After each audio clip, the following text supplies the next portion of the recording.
Cuando la mayoría duerme, empieza la hora del peligro.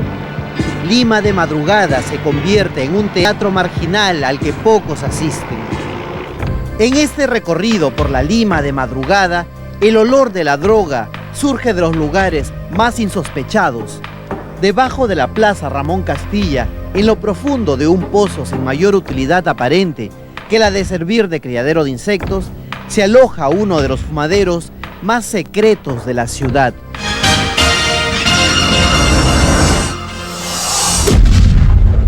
A Lima nuevamente, lo que viene muestra parte de una realidad que tal vez muchos vemos a diario, pero simplemente no nos damos cuenta de que está ahí. Esta es una historia del submundo, una crónica de Luis Miranda sobre los personajes que viven y respiran en los fumaderos de los barrios marginales de Lima. Conozca sus reglas, su lenguaje y su vida.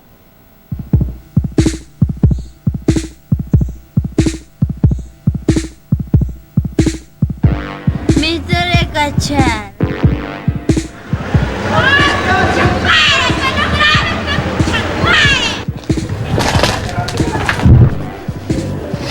¿Qué haces por acá?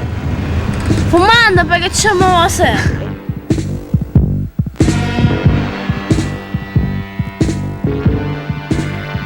Cuando la mayoría duerme, empieza la hora del peligro. Lima de madrugada se convierte en un teatro marginal al que pocos asisten. Estas niñas de 14 a 16 años danzan obscenamente para los pocos taxistas de la noche. Su vacilón no es el alcohol, ni el ritmo de la CRG. Su vacilón es el perocal, antes droga exclusiva de los pirañitas y hoy el recurso más barato para ponerse en nota. Una masacre de neuronas a vista de todos.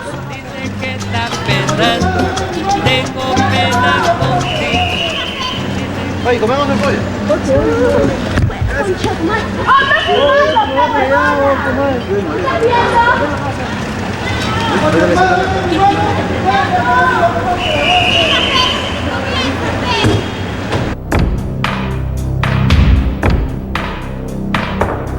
En este recorrido por la Lima de madrugada, el olor de la droga surge de los lugares más insospechados.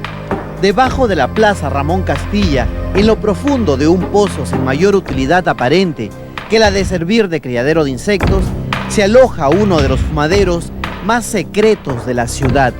En este lugar estrecho y opresivo, el humo de la pasta básica pasa desapercibido ante los apresurados automovilistas nocturnos, a salvo de una eventual patrulla policial.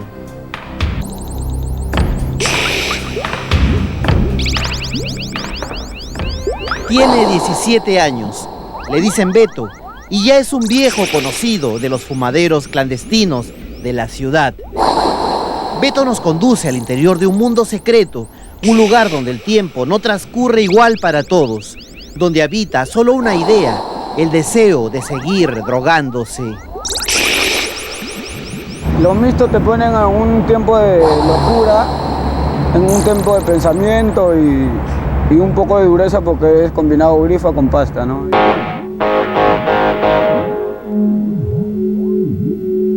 Ahora lo que usted verá es lo que podría llamarse el barrio de los fumaderos. Está ubicado en una zona que ostenta la mayor cantidad de lugares preparados para una horneada libre de sobresaltos.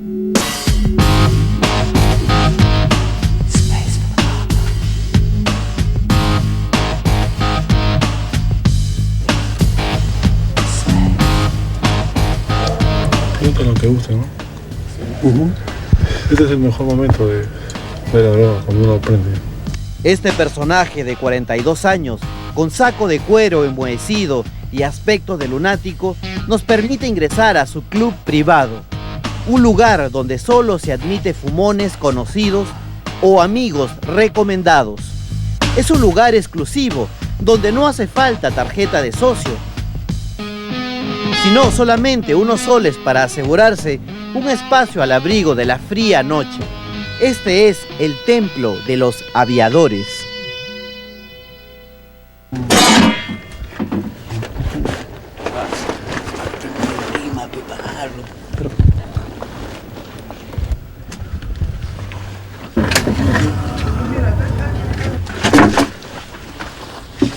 Como pueden ver, acá también es un lugar donde se fuma. O sea, este es uno de los cuartos. ¿Cuántos cuartos son en la casa? 8 cuartos. Aquí cuesta más caro. Sí. ¿Cuánto cuesta acá? Mayormente hay gente que es muy acomodada, cuesta 10 soles, 20 soles. ¿Acá viene gente de dinero? Sí, muy acomodada. ¿Y por qué razón tendría que venir gente de dinero acá? Porque es un lugar más cómodo para fumar. Pero la gente de dinero imagino que tiene lugares mejores donde fumar. Sí, pero no llega mayormente a lugares así muy bajos. Tienen que ser lugares reservados. Ya. ¿Qué cosas hay, por ejemplo? Acá veo cigarros, encendedores. Encendedores, todo lo que se necesita, ¿no? Para fumar, Ya. frazadas para abrigarse. ¿Y cuánto cuesta fumar acá en este cuarto? 10 soles y si demoran 20 soles. O sea que tú al mes, ¿cuánto ganas con este fumadero hostal? Puede ser unos 500 soles. Este es otro lugar donde... Cuéntame. Acá también ellos pagan para fumar. ¿Qué lugar es este? Utopía. Le llaman El Ruso y ha convertido su precaria propiedad en un lugar que acoge a los drogadictos de barrios altos y de otras zonas prontuariadas. Aquí no solo se garantiza la tranquilidad de la fumada, sino un ambiente cerrado, libre de las miradas de la gente y protegido de cualquier indeseable incursión de la policía. ¿Cuánto te pagan por venir acá? 2 soles. Ese es el precio por media hora. Si pasa la hora, 5 soles. Luego, si se quieren quedar más tiempo, es 10 soles hasta 20 soles. O sea, se pueden quedar a dormir inclusive. Casi no, porque periódicamente que fuma tiene que salir, si se le acaba. Este es un lugar peligroso, ¿no es cierto? Súper peligroso. Roban, asaltan por todos lados. Dime, Ruso, ¿por qué fumas tú? Porque siento tranquilidad, placer. Cuando no fumas, ¿qué sientes? Ansiedad, vacíos. Estos hombres de mirada extraviada son los usuarios del día. 2 de ellos son asesinos y purgaron condenas en Lurigancho y Castro. Y este otro es un vecino del lugar al que la angustia por la droga y el deseo de fumar libre de alucinaciones paranoicas lo trajo a este hueco cargado de cachivaches. Hoy están reunidos para celebrar el goce de septiembre.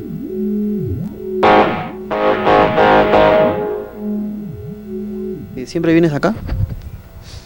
Todos los días. ¿Cuántos fumaderos conoces tú? Barrios altos, todos. ¿Y cuál es el mejor de todos? Martinete, ¿Por qué? ¿Por qué es el mejor de todos? más amplio. ¿Siempre vienes a este fumadero? La primera vez que vine. Esta es la primera vez. ¿Has frecuentado otros fumaderos? Más que todo estoy en la calle. ¿Te consideras un adicto? No. ¿Cómo te sientes ahorita? Duro. ¿Te sientes bien? ¿Usted cree que yo me siento así bien? Bueno, me gusta la pasta y se supone que si no fuma es para sentirse bien, ¿no? El Ruso es el dueño de un fumadero de noche, pero de día es un obsesivo hurgador de basurales en busca de tesoros de tercera mano. Vendo con mucho arte. ¿Sí? Sí, A ver, bueno. trata de vendernos algo a la cámara. A Imagínate ver. que el público es tu comprador. Miren, caballeros, esta casaca primeramente es americana. En la parada la venden muy barata y yo le he comprado 12 soles. Ustedes denme 10 soles. Aquí tengo otra champa que es de alpaca. Es muy cara. Están 60 soles, yo les puedo pedir a ustedes 20 soles. Cada noche, algo de su aspecto de loco se oculta y vuelve a ser el riguroso administrador de un fumadero donde solo se admiten caras conocidas, una cámara de gas donde el éxtasis fácilmente se vuelve angustia y pesadilla. Todos están cómodamente sentados y armando su cigarro. Y su trago está a un costado, siempre en el suelo, o en una mesita. Y todos están así, todos se ven en la cara. Unos ahí, otros duermen, se echan. Y nadie se pide nada. Se pedirán fósforos máximo, pero nadie molesta a nadie. Nadie dice, oye, dame droga, no. Cada quien se manda a comprar. Hey, quiero 5. Traen 5 pacos y te los pones a un costado. Nadie toca tu droga. Es prohibido en una casa de un fumadero molestar al otro. Totalmente prohibido molestar a cualquiera que está consumiendo. Es una cosa muy delicada. No puedes tú molestar a nadie. ¿Qué es lo más alucinante que has visto en un fumadero? Mujeres, viejitas así. Y van a comprar cigarros. Se ganan la vida comprando cigarros. Después caminan con la justa, tú das los cigarritos y se sientan. Y cuando le dan su cigarro lo bajan así. Ancianas. Ancianas pasteleras. Sí, pasteleras de 70 años. En los fumaderos hay veces hay tráfico de mujeres, la mayoría muchachas de 20 años, que están por las calles y con engaños llegan ahí y las ofrecen, ¿no? ¿Te quieres ganar 20 soles? Sí, entonces, ya pues, espérame un ratito, van y te ponen, ya saben que hay una chica ahí, ya yo. Se levanta el tipo, paga y se acuesta con la chica. ¿Con el consentimiento de la chica? Con el consentimiento de ella, le dice, te vamos a dar 20 soles, hay un tipo que tiene plata acá. Ya pues, dice ella. Este caballero de Barrios Altos, actor de carácter frustrado y hermano de un general de la Policía Nacional, fantasea con un retiro lejano en un sanatorio de lujo, a salvo de los fantasmas de la pasta y de los huéspedes que con insistencia tocan a su puerta apenas se cierra la noche.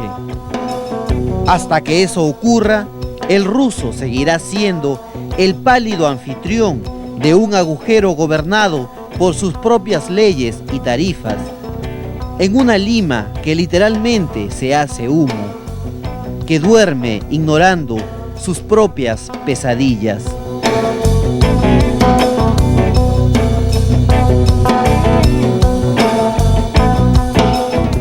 El ruso, ¿no? Bien, esto, señoras, señores, es real, no es ficción.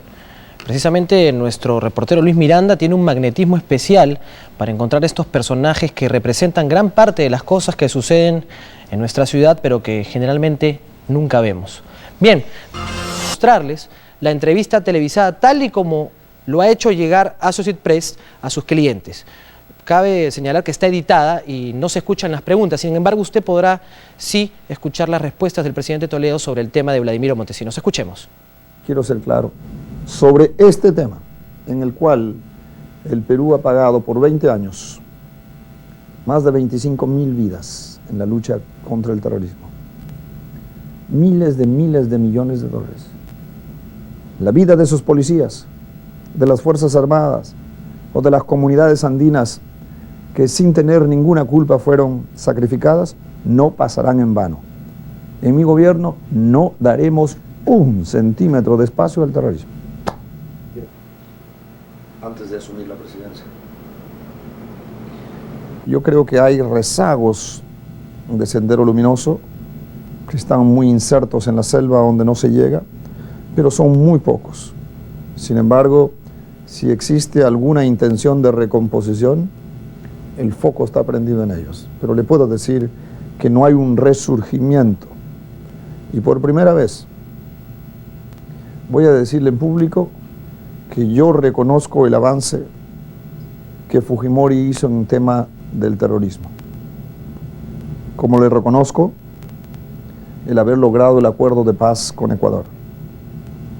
Fujimori no es mi mejor amigo, pero hay decisiones de Estado en el cual hay que continuar, y el tema del acuerdo con Ecuador es una página volteada, y los avances sobre el terrorismo nosotros no vamos a aflojar, por el contrario, vamos a demostrar que la democracia no puede ser frágil ni débil, y vamos a ir con una mano dura dentro del marco de la ley. Corte Interamericana de Derechos Humanos. Y lo que diga nosotros respetaremos. Al menos que exista datos sólidos sobre seguridad nacional que amenaza hoy día, que amenaza la seguridad interna y externa del Perú, pudiéramos explorar esa posibilidad. Pero inmunidad al corrupto más grande que conoció el Perú y al corruptor más grande. Y no lo veo en el momento. Tendría que ser cosas muy fuertes que tengan que ver con mi responsabilidad de defender la seguridad interna y externa del país. Yo creo que hay que dejar que los jueces emitan su opinión, hagan su proceso y veremos qué tomamos nosotros. Fujimori, uno puede acusar al pueblo peruano de tener poca memoria, pero el pueblo peruano, heredero de una cultura milenaria, sabe que cuando lo han engañado, no se olvida. Yo sé que él manda su correo electrónico desde allá, muy bien establecido, pero no, esa posibilidad es absolutamente remota. Y yo espero que el Japón ayude por los canales de la ley a permitir que Fujimori venga y le explique al Perú lo que hizo. Lo que hizo en términos de crímenes de lesa humanidad que están acusados. Yo no digo que es cierto o no es cierto, pero están los crímenes de Barrios Altos, de la Cantuta, la desaparición de personas, la compra de armamentos, la corrupción al interior del gobierno. Este presidente no es un juez ni un abogado, pero debe regresar al Perú a responderle a los peruanos lo que le acusan y que no se corra a esconderse detrás de una nacionalidad. Sería bueno, si él quiere ser candidato, que venga ahora a responder ante la justicia, y una justicia independiente, absolutamente independiente. ¿Qué necesidad? Es un caso en el cual ella ha confesado su participación. Mi persistencia en mantener una política económica disciplinada, donde no se gasta más de lo que tiene como ingresos, una política fiscal responsable. Obviamente no puedo producir milagros en 13 meses. Yo me he comprometido a metas, pero de 5 años, no de 1 año. Y entiendo a mi población que no podemos resolver todo de la noche a la mañana, pero no voy a caer en la trampa del populismo. Yo pudiera mañana subir mi popularidad si gasto más, pero eso me va a generar déficit, después se convierte en inflación y va a ser más pobres a los más pobres. No voy a caer en el populismo. Sé que eso tiene un costo político y me ha bajado mi popularidad en las encuestas. Entiendo a mi gente, pero mi querido amigo, yo no quiero ser un presidente que hace decisiones de gobierno hoy día pensando en las próximas elecciones. Quiero ser un jefe de Estado que hace decisiones de Estado pensando en las próximas generaciones. Pero habrá que ver qué sucede, porque cuidado que usted puede estar abriendo una ventana muy grande. Crítica constructiva. Ha llegado el momento en que los países industrializados, Europa, los Estados Unidos,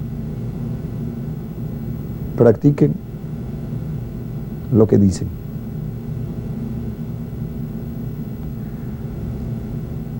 Nos piden que nosotros abramos nuestros mercados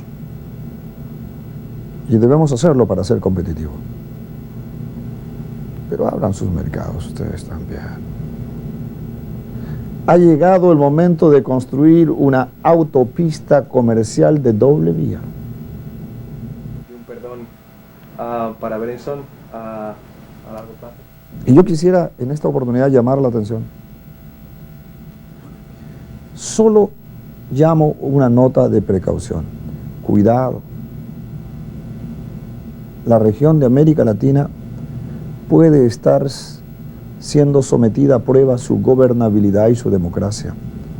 Porque hay un divorcio entre el manejo responsable de la economía y las altas expectativas sociales por el otro lado. Aquí hay un dilema por resolver.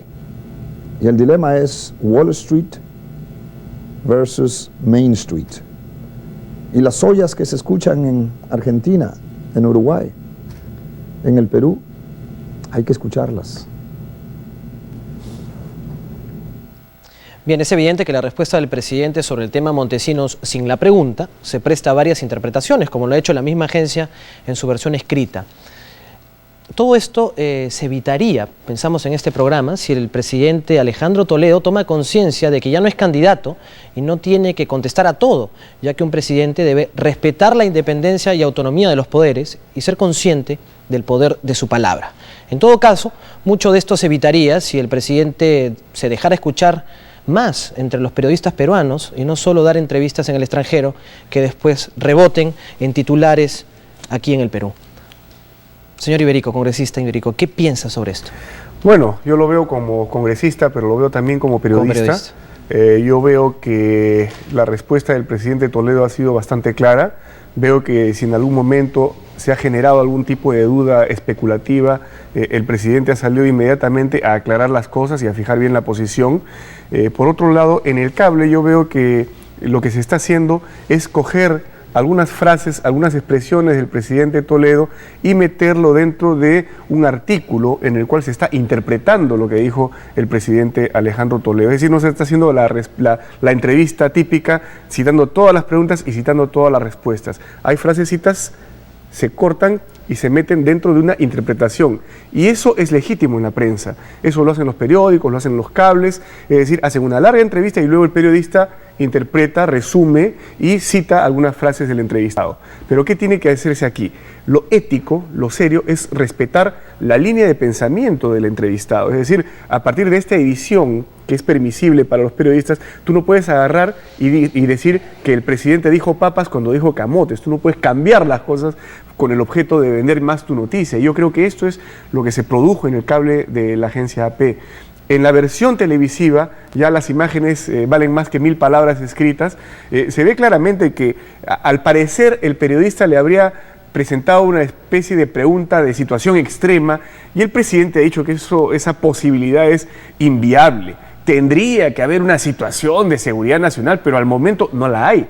Entonces ahí queda claro que el presidente está descartando que al más grande corrupto de la historia se le puede dar este tipo de tratamiento. Lo curioso aquí también es que hemos visto que en esa parte la pregunta del periodista, del corresponsal, del reportero, no aparece. Es decir, no se ha dejado la pregunta y se ha enviado una versión editada también de la entrevista. Pero aún así uno puede ver la expresión completa del presidente Toledo y hasta el tono de voz que uno le pone a las cosas, ¿no? Como diciendo que es una hipótesis pues absolutamente remota. En todo caso, buena sugerencia la de dar más entrevistas a los peruanos que conocemos las cosas, que sabemos que a un jefe de banda no se le puede dar ningún tipo de amnistía ni indulto acá en el Perú, que este es el sujeto más corrupto de la historia del Perú y yo creo que un periodista peruano evidentemente interpretaría mejor las cosas, pero el presidente estando en el extranjero evidentemente tiene que dar también la oportunidad a los periodistas foráneos. Doctor Olivera, deme el lujo por favor de mantener la expectativa de su respuesta luego de los comerciales. Regresamos, no se mueva de contrapunto. Luis Iberico y con Fernando Olivera, quienes nos acompañan esta mañana. Doctor Olivera, ¿cree que el presidente debería cuidar más sus declaraciones en el extranjero para que no ocurran estas malas interpretaciones? Está muy clara la posición del presidente Toledo. Todos lo hemos escuchado ahora, cuando ha dicho que no vale conceder inmunidad al corrupto y corruptor más grande de la historia del Perú. Sin embargo, un periodista, quiero creer que de buena fe o por ignorancia, presenta esa declaración en un contexto que demuestra ignorancia de la ley, porque la ley no permite conceder ningún tipo de inmunidad o tratamiento especial a quienes son cabecillas de banda. Es lamentable que ahora estemos tratando este tema que oculta definitivamente los logros que se han tenido en esta gira internacional del presidente, que es beneficio para todos los peruanos. Y realmente yo quiero hacer la reflexión, porque sobre la posición del presidente Toledo frente a Montesinos y la corrupción, no cabe duda alguna. Él luchó y combatió a esa dictadura, a Montesinos, fue víctima de Montesinos y se le logró derrotar. Y puedo dar fe, como lo puede comprobar cualquier ciudadano del Perú, que durante el gobierno de Alejandro Toledo se respeta plenamente la independencia de los poderes. Por eso quiero hacer esa precisión. En su introducción se hablaba de que haría bien en respetar la independencia de los poderes. Este gobierno... Nos referíamos a que el presidente debe cuidar sus declaraciones en el extranjero. No, pero... Para que no causen estas malas interpretaciones. Santiago, permítame hacer una precisión que yo no puedo dejar pasar así nomás. Se insinúa que el gobierno no respeta la independencia de los poderes. Este gobierno, a diferencia de los del pasado, respeta estrictamente la independencia y autonomía del Poder Judicial. Y quiero decir que en este gobierno, a iniciativa del Ministerio de Justicia, en mi gestión y con el acuerdo explícito del presidente Toledo, pedimos al Congreso eliminar todo beneficio penitenciario a los presos por corrupción, a los procesados y condenados por corrupción. Montesinos en primera fila.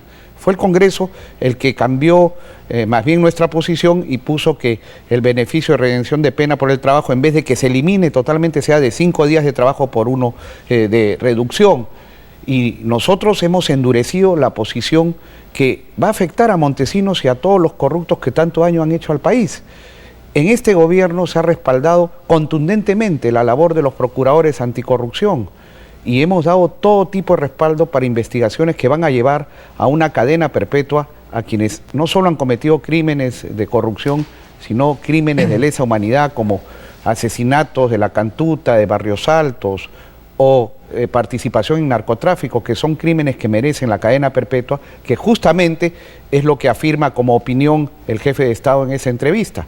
Valga su aclaración, doctor Olivera, para subrayar que nos referíamos a las declaraciones, más no a los hechos en el tema del respeto de poderes. Sí, lo que no vale es que se manipule declaraciones, y es lamentable que se caiga en este juego cuando, como lo ha dicho Lucho Iberico, con la autoridad que le da además ser un hombre de prensa juzgado y respetado, que se tergiversa totalmente la posición de cualquier persona, en este caso del jefe de Estado, para crear una noticia cuando no se tiene otro tipo de información relevante. Ahora, Montesinos en prisión, gracias a un video, y sigue haciendo noticia.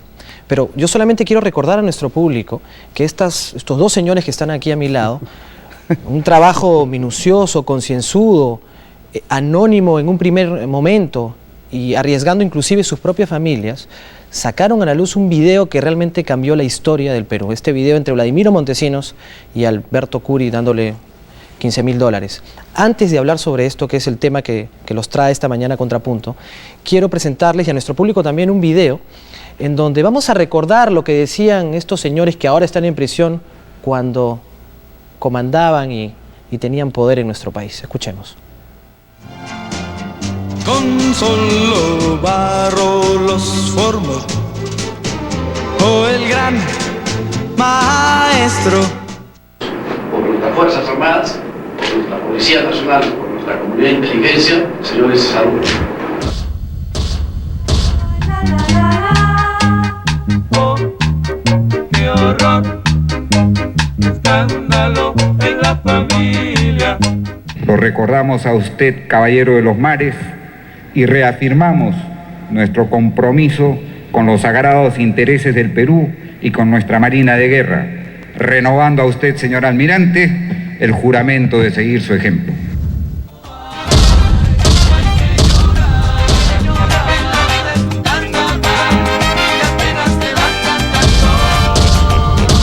Si no fuese por el esfuerzo de tantos años de este gobierno, no se hubiesen dado las condiciones, y hago público este agradecimiento y esperamos no defraudar al Perú y poder estar pues a nivel internacional dejando bien alta la imagen de este país, que creo que es lo menos que se merece.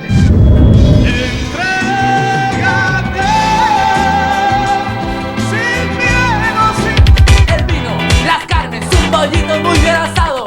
Todos quedamos satisfechos después del almuerzo, ¿no es cierto? Papelito, basta. Dame todo el power para que te dé ser la madre. Give me todo el poder, so I can come around to poder. Cuenta usted, señor presidente de la República, con una Fuerza Armada y Policía Nacional cuya lealtad no admite la menor duda, pues ella se nutre de los valores de la disciplina, la moralidad, la solidaridad y el orden.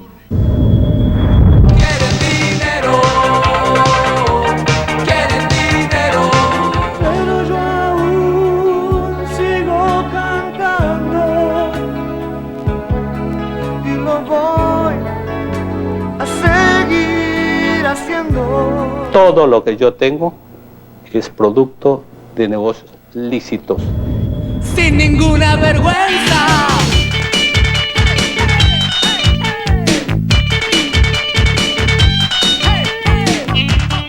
No soy brazo derecho de nadie, solamente obedezco a mi conciencia y ustedes saben perfectamente cómo me he desempeñado. Muy bien. Engordamos bastante. No he firmado ningún documento en ninguna clase con Vladimir Montesinos. No entiendo por qué hayan hecho ese tipo de declaración. Ni he firmado documentos ni he recibido ningún dinero.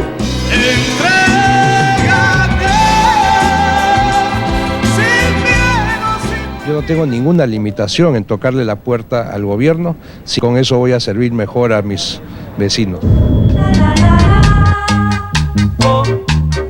¡Qué horror! ¡Qué escándalo en la familia! Y cada vez que he actuado lo he hecho de acuerdo con mis conocimientos de derecho, con la independencia que tengo. A mí nadie me puede presionar ni en favor ni en contra. No hay problemas ni necesidad. Este lugar es ideal. Nuestro gobierno será implacable en la lucha contra la corrupción. Acompáñame, porque puede suceder.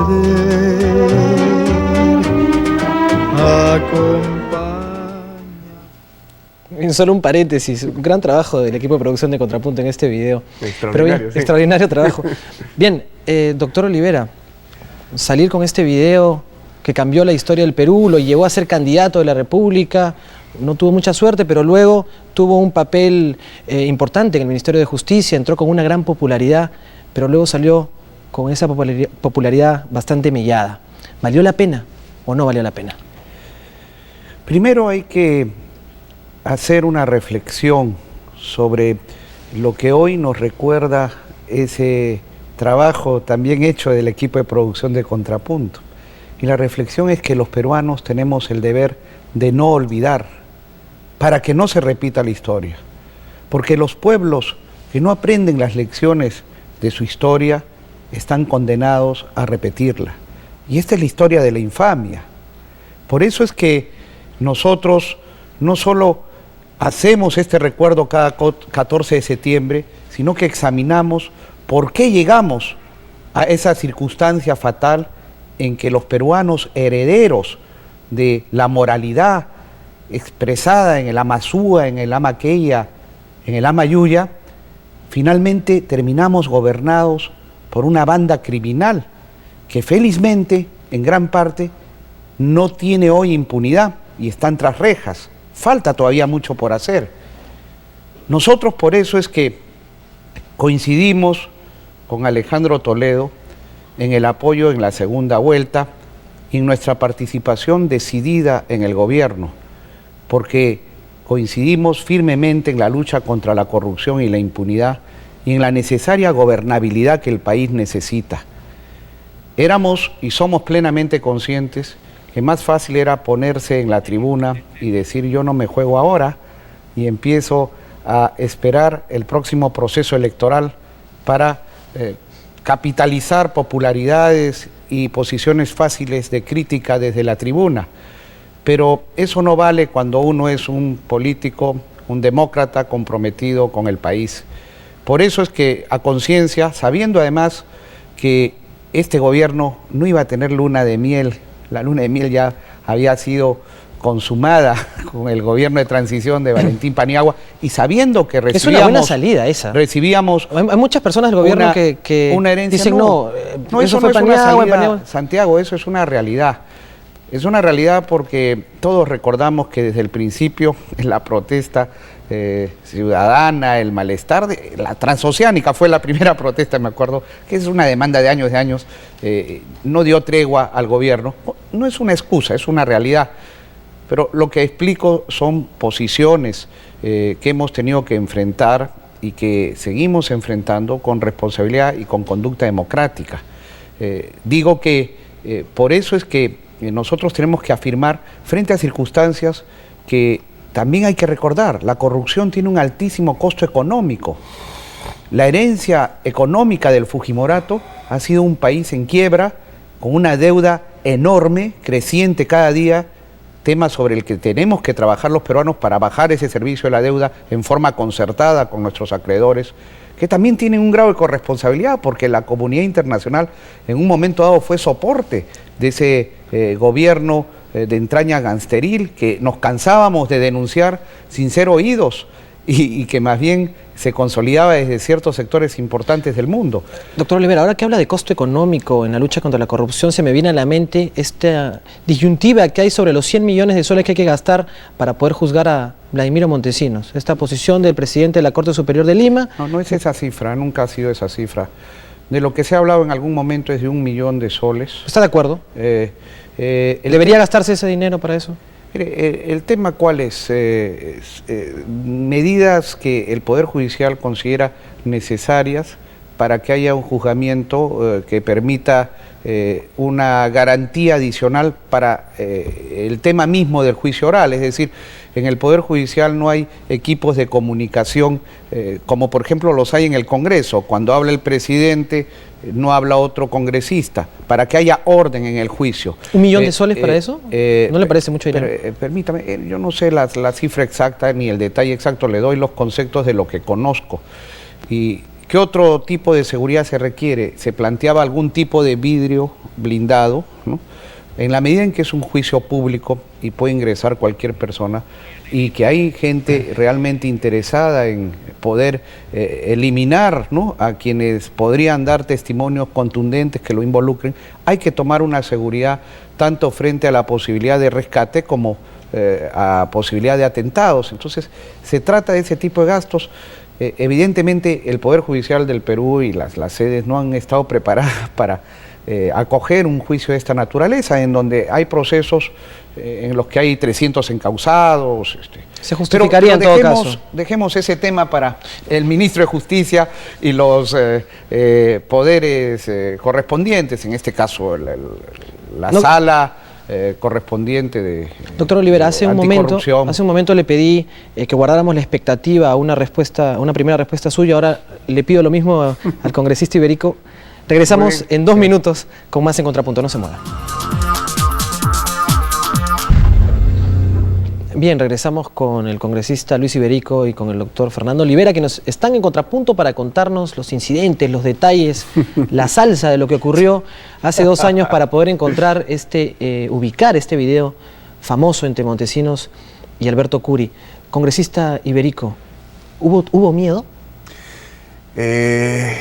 Bueno, miedo tenemos todos los seres humanos, miedo más que por nosotros, por nuestras familias, porque las amenazas de estos miserables, de estos cobardes, no se centraron tanto sobre nuestras personas, se centraron sobre nuestras familias.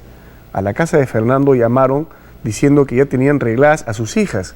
¿Qué edad tienen tus hijas, Fernando? Son niñas pequeñas, del colegio. No, tienen casi 9 años, eran pequeñitas. Así es. Y luego la llamada a mi casa también se centró en el tema de mi familia. Entonces ahí había evidentemente un temor.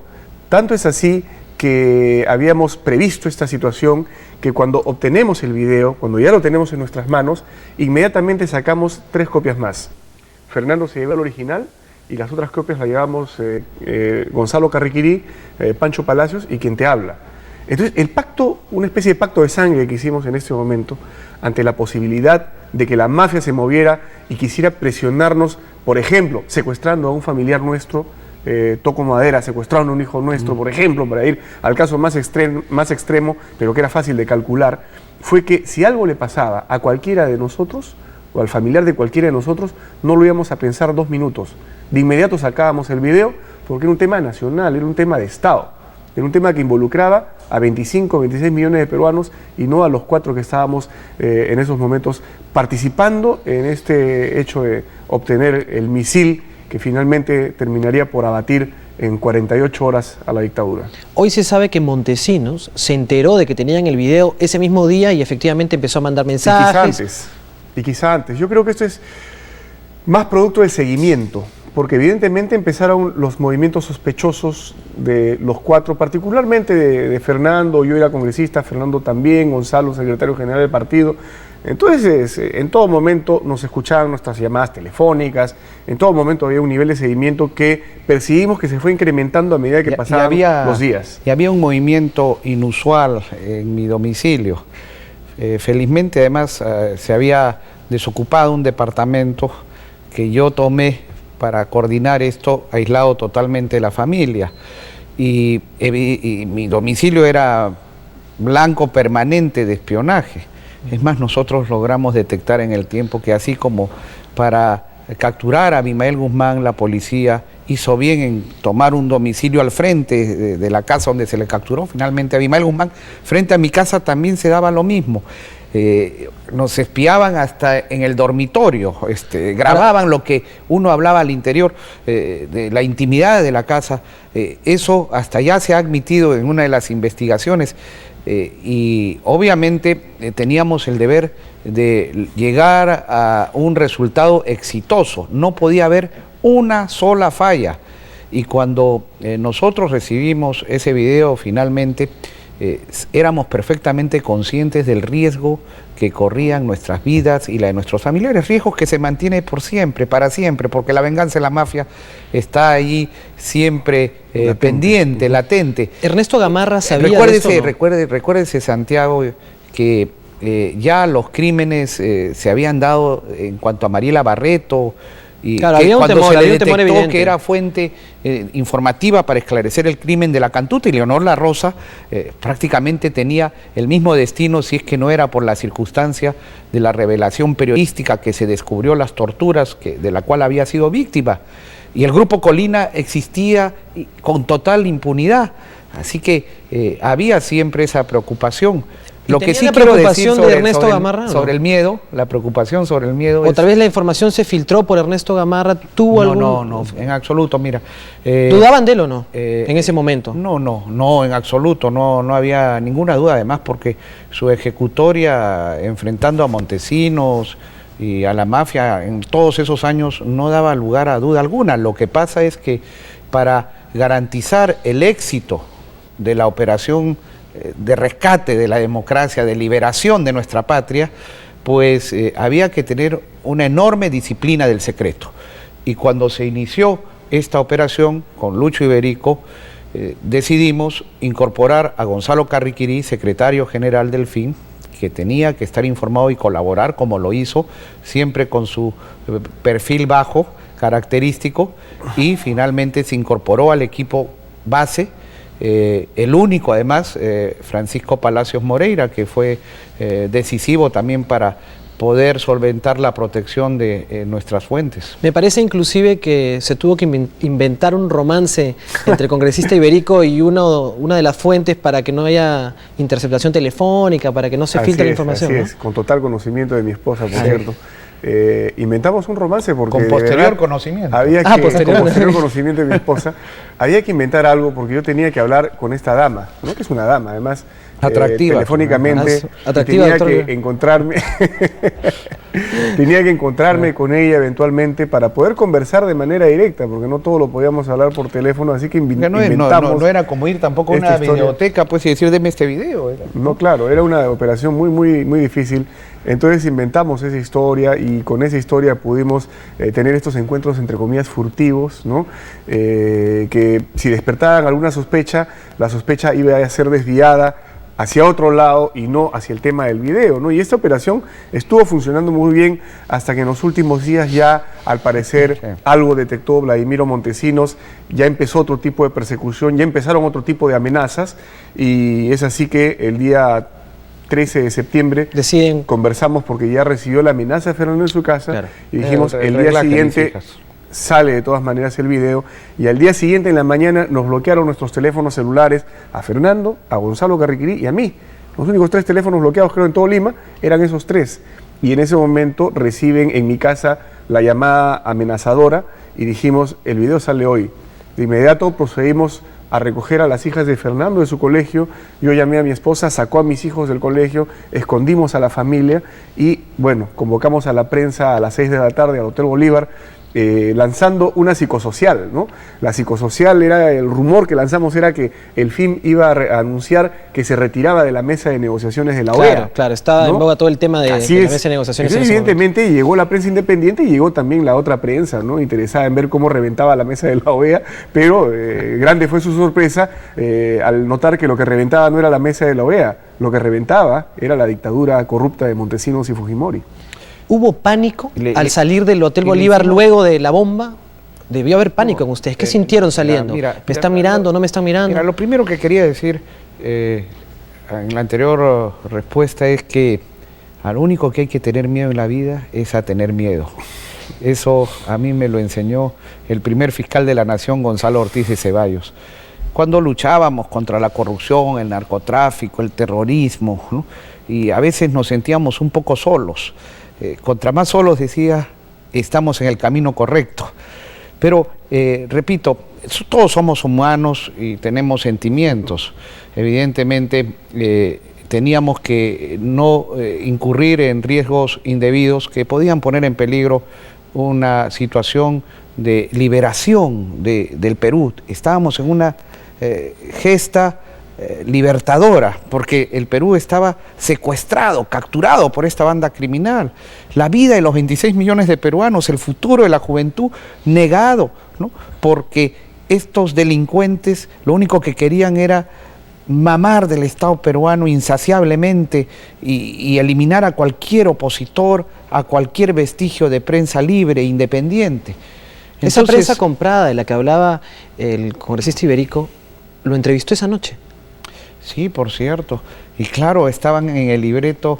Y yo fui porque quise dar cara allí, ¿no?, en el lugar que capturaba la Canal mafia, 4 fue, ¿no?, América Televisión. Pero fíjate cómo ya había cambiado el Perú, que el camarógrafo, ¿no?, se había puesto la camiseta o había abierto la camiseta que siempre tenía, porque esa noche ya le había enfocado a Curi cuando lo entrevistaban, ¿no?, que tenía un audífono, ¿no? ¿Qué pasaba? Montesinos le estaba desde alguna parte diciéndole lo que tenía que decir. De cuando acá los entrevistados tenían audífonos para recibir instrucciones. Pero eso fue posible porque el camarógrafo enfocó. Esa entrevista se la hizo Pablo Cateriano, ¿no es cierto?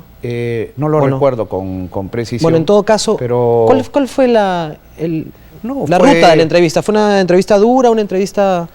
No, fue una entrevista en donde pude hablar con toda libertad, ¿no?, y enfrentar los cargos que se estaban haciendo como operativo psicosocial en lo que se acostumbraba a hacer desde Montesinos cuando había una denuncia en la que primero desprestigiaban como pretendieron desprestigiarnos, ese era el plan, desprestigiar a quienes denunciaban, luego querían archivar la denuncia en la fiscalía, estaba en marcha eso, y lo que les preocupaba muchísimo era si había más videos. Nosotros ahí le aplicamos un psicosocial. Segundo psicosocial. ¿Ah? Segundo psicosocial. ¿Cuál fue, congresista?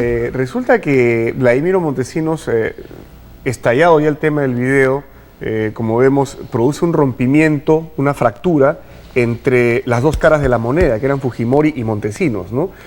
Fujimori sale a anunciar el recorte de su mandato, la desactivación del SIN, y Montesinos se atrinchera y amenaza con dar un golpe sangriento, y ese es el mensaje que nos lanzó a nosotros como a diversos sectores políticos del país. Estaba atrincherado, quería dar un golpe sangriento porque tenía la sospecha, ya casi fundada según él, de que nosotros no teníamos más videos y de que todo quedaba con ese videíto y ahí se terminaba el asunto. Entonces nosotros dijimos, hay que mandarle un mensaje en sentido contrario. Hay que hacerle temer que hay más videos o en todo caso más evidencias, y ahí es cuando con Fernando recordamos que la fuente, además del videíto de Curi Montesinos, nos mostró el famoso documento que suscribieron los hermanos Winter con Vladimiro Montesinos y el otro contrato de los Crucillat con Vladimiro Montesinos. La fuente no nos entregó ese material porque quería tenerlo como seguro de vida, digamos, pero yo en ese momento le pedí que por favor me dieran simplemente la colita de los documentos donde estaban las firmas y las huellas digitales para hacer una verificación, porque como periodistas sabemos que tenemos que cruzar información, etcétera, y teníamos ese pedacito, ¿no?